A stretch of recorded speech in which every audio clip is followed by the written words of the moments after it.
Proteins. Proteins provide the building blocks for our cells. Animal protein and plant protein are the two sources that we can get protein from. Proteins equal amino acids. That's what they're made up of. That's the building block of a protein is amino acid. There's 20 total, 10's essential, 10's not essential amino acids. Proteins help to maintain the cells of our muscles, tendons, and ligaments. So carbs give us our energy, and proteins are building for our body. Okay, the China study. This is where I'm going to help you figure out where and why a lot of the decisions we need to make on our food and where it's coming from. So, what is the China study? What was the China study? T. Colin Campbell, PhD, and his son Thomas N. Campbell, too, who were the head of this China study. It's the forefront of nutrition research more than 40 years. It was more than 40 years of research. It was based on a 27-year grant from the National Institutes of Health, American Cancer Society, and the American Institute of Cancer Research. 74 grant years of peer-reviewed research funding and authored or co-authored more than 350 scientific articles. So there's a lot of weight behind this. There's a lot of study behind this. In 1998, the Research Achievement Award from the American Institute of Cancer Research was awarded to them for the studies that they were doing. You've seen the numbers. 2/3 of Americans are overweight. 1 in 3 are obese. 15 million have diabetes. Incidence of heart disease has been the same for over 30 years. Half of all of Americans take prescription drugs every week. Over 100 million have high cholesterol. What he concluded in his study, that the majority of these challenges come down to one source, and that's nutrition. I would hope that makes a little bit of sense. Cancer, heart disease, diabetes, and other diseases that plague our modern society can be prevented and treated through whole foods and plant-based foods. That's what he was showing us with the China study. It's the most comprehensive study of health and nutrition ever conducted. Ongoing study began in 1983. Partnership between Cornell University, Oxford University, and the Chinese Academy of Preventative Medicine. So I hope that goes to show you that this isn't just something that just somebody came up with and they decided to write a book about their thoughts. There's a lot of information and a lot of study about this. Here's what other things that found in the China study by T. Colin Campbell. Low protein diets inhibited the initiation of cancer by aflatoxin. Aflatoxin is a myotoxin. It's found in peanuts and corn and stuff like that. It's one of the most potent carcinogens ever discovered. After cancer initiation, low protein diets dramatically block subsequent cancer growth.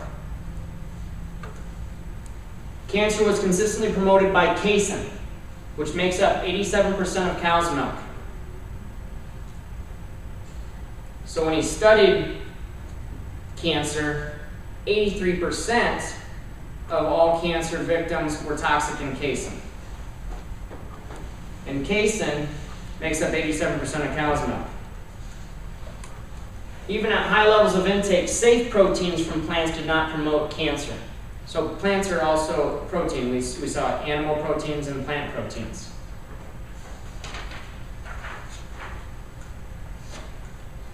Protein is a vital component of a healthy body. Protein functions in the form of enzymes, hormones, structural tissue. It transports molecules. It's necessary for life, so we need proteins. So I'm not saying we don't eat proteins, and I'll make this come full circle as we keep on talking. But obviously, so far, I think you're getting that plant proteins are more efficient and better used than animal proteins.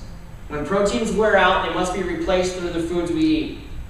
The quality of the protein depends on how well the amino acids, which is the amino acids are the building blocks of the proteins, will need to synthesize the new tissues. So I'll get to the quality of proteins here in a second as well. When we digest protein-based foods, the resulting amino acids can be used to build new body proteins. So it's used within our body then to build upon our body, so our body continues to get healthier. Food proteins are said to be of different quality. Plant proteins, animal proteins are different. There's different quality. Low quality plant protein, which allows for slow but steady synthesis of new proteins, is the healthiest type of protein. Animal protein, plant protein. The healthiest type of protein comes from plant protein. The greatest quality, however, does not equal the greatest health. The greatest efficiency does. So how efficient the protein is, how the body can deal with it. So when we talk about quality of proteins, the animal protein is actually the best quality, but it's not the most efficient. All of Campbell's findings point to the same conclusion. People who consume the most animal-based food get the most chronic disease. Even small amounts of animal-based food causes adverse effects.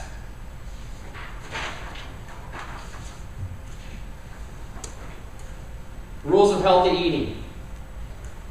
We need to eat small amounts every 3 hours. And timing's everything. That's grazing, not gorging. So we need to eat every 3 hours. That's the way the animal eats in the wild. That's the way that we should eat.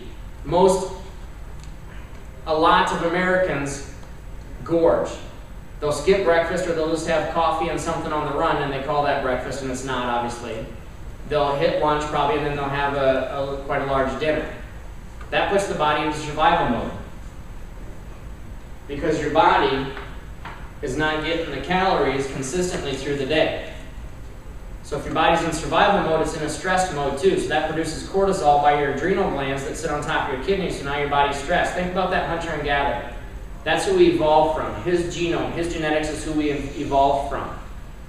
If he didn't have access to his food, his body went into a stress mode, right? Because it was in a starvation mode.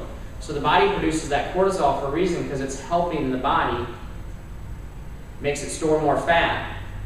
So then he has reserve storage of energy. So if you skip meals and you're gorging, that's what's happening. Your body's going into a stress mode, a survival mode, smart or stupid, smart. So it stores more fat, smart or stupid, smart. So then your body has energy as you continue to starve yourself. That's what your body does. We need to eat comfortable amounts of food. So when we eat every 3 hours, that doesn't mean we eat at the Roaring Fork or whatever, the buffet. You know, you take it in quantities that are, you'll figure it out. It's a comfortable amount of food, because as you're spreading it out and you're eating that way through the day, it doesn't take as much to obviously fill you up, because you're bringing in a consistent calorie source from time to time. We need to eat organically as much as we can. Tougher at times, easier at other times. Summertime, fall time, easier to do organic and real. When we talk organic, we're talking about those animal proteins as well. So when we choose to eat the animal proteins, which we can do, because we'll talk a little bit about what I think the percentages should be, they should come from a clean source. And a clean source means grass-fed, antibiotic-free, hormone-free. That's the way the hunter and gatherer would have got it when he shot the deer or snared the rabbit or caught the fish. That was a wild-caught, grass-fed, antibiotic, hormone-free protein source, right? And so that has more omega-3s in it, more omega-3 fatty acids, whereas the grain-fed, antibiotic-induced, hormone-induced cattle, chicken is going to have more omega-6 fatty acids, and most Americans are toxic in omega-6, and that's what creates a lot of pro-inflammatory in the body, inflammation in the body. So again, your body's in survival mode, because it's the food that's going in is creating inflammation in the body. And if you have inflammation in the body, you're in big trouble.